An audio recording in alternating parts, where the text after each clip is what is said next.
les acteurs de cette époque, la haute bourgeoisie, la haute aristocratie, etc., à l'esprit maçonnisé, ont profité d'événements comme les caisses de l'État en France suite à la guerre d'indépendance américaine qui était vide, le fait aussi qu'il y avait eu le volcan islandais qui avait une éruption, qui avait avec le soufre fait refroidir l'atmosphère, ce qui fait que les récoltes avaient été moins bonnes, donc il y avait moins de pain, qui était la nourriture de base des Français et des Européens d'ailleurs. Donc il y a eu un affaiblissement de l'autorité royale. Et les révolutionnaires ont profité de cet affaiblissement, de cette faille, pour se précipiter. Mais il y avait déjà cette idée de faire des révolutions en France, annoncée dès 1782 par le prince Charles de Hesse-Cassel. Donc pour montrer que les grands événements n'arrivent jamais par hasard.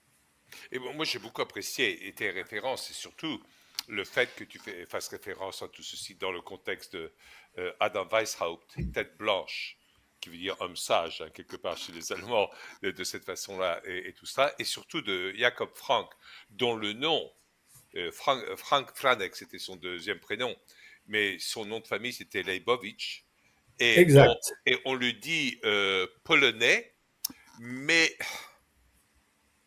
il est en fin de compte galicien.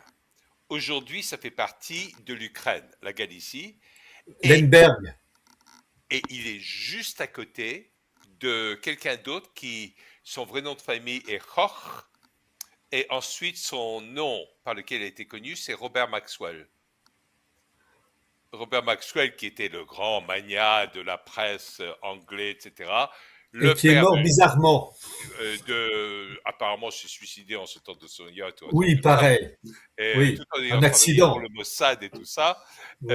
Mais lui, il vient d'un petit village en Galicie ou après c'était en Ukraine, et je découvert ça complètement par hasard parce que je cherchais à aider une amie à moi qui est russe mais qui vit au Kazakhstan à une époque où au Kazakhstan ça se passait pas très bien il y a 2 ou 3 ans, et ils pensaient pouvoir retrouver des racines pour justifier de leur départ en Pologne, comme quoi le grand-père était né en Pologne et après il n'arrivait pas à retrouver, il avait trouvé né en Ukraine. Moi, je dis, mais oui, mais ton grand-père est né en 1937 et à l'époque c'était la Pologne, et ensuite après la guerre, la Pologne a glissé, c'est devenu l'Ukraine, et les papiers sont de quand? Il a dit 1953.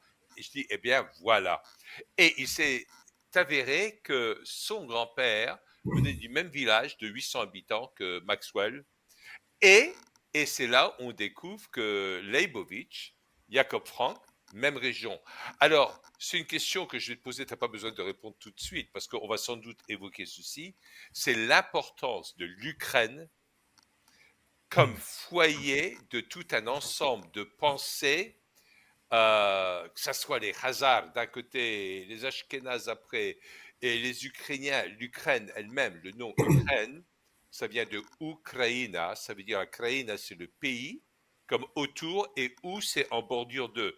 C'est comme si c'était une banlieue d'un pays, le nom Mm. Ukraina, par rapport à la Russie et tout ça. Mais on va peut-être aborder ça tout à l'heure, parce que je vais poser des questions sur les Khazars, sur l'origine des Ashkénazes et tout ceci, etc. Mais tout ça, c'était, je voulais pas te couper dans tes effets de tout ce que tu disais sur la Révolution française, parce que malheureusement, on n'en dit pas assez sur tout ce qui s'est passé. Et pour tous ceux qui nous écoutent, moi, je crois qu'on a un grand privilège parce que c'est rare d'avoir quelqu'un qui, par ses racines et toute la tradition qui a été véhiculée chez lui, de la part de ses parents et les parents de ses parents, les grands-parents, etc., ont créé ce pont de tradition qui nous permet d'arriver à toucher à certaines réalités qui, pour la plupart des autres personnes, n'ont plus aucun sens. Et aujourd'hui, le sens historique a disparu complètement. Pierre, je vais te faire bondir parce que je vais te dire ce que j'ai vu Je m'accroche. il y a une trentaine d'années. J'étais en train de faire des enregistrements, etc. J'avais travaillé là-dessus toute la nuit. Et donc, je m'étais couché vers 8 heures du matin et me voilà en train de me réveiller vers midi et prêt à aller devant un studio dans un hôtel du 13e arrondissement. J'allume la télé, tout bêtement, et il y a un jeu où ils sont en train de poser des questions à des tas de jeunes. Et les questions complètement idiotes, c'est quel est le personnage historique que vous haïssez le plus? Ben, il y en a qui Oui. passent d'abord et disent Charlemagne. Et le type, il dit pourquoi? Bah parce qu'il a créé l'école. Ok. Bon, voilà. Ok.